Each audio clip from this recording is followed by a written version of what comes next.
70 km de Paris, va être transporté jusqu'à la mer. Bonsoir Louise Douillet. Oui, bonsoir Wilfried. Vous êtes en direct de Saint-Pierre-la-Garenne dans l'Eure. L'opération s'annonce hors du commun. Elle doit commencer dans moins d'une heure.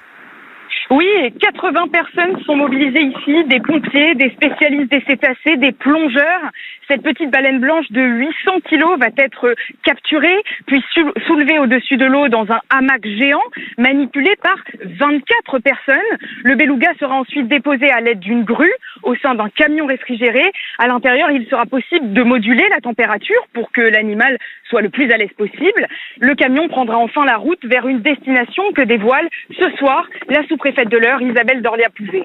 Nous avons la chance là d'avoir pu travailler avec les ports de Normandie qui nous a mis à disposition une écluse de Ouistreham. C'est une écluse qui va être mise à disposition au milieu de la nuit pour 3 jours. Donc le beluga pourra y passer donc ces 3 journées le temps qu'on organise son rapatriement en pleine mer, en haute mer, et qu'on voit s'il y a des soins à lui prodiguer avant qu'il aille en haute mer. Alors l'opération est longue, technique, puisque la visibilité est quasiment nulle au sein de cette écluse de 8 mètres de profondeur. Il faut à tout prix éviter les à-coups qui pourraient stresser le cétacé.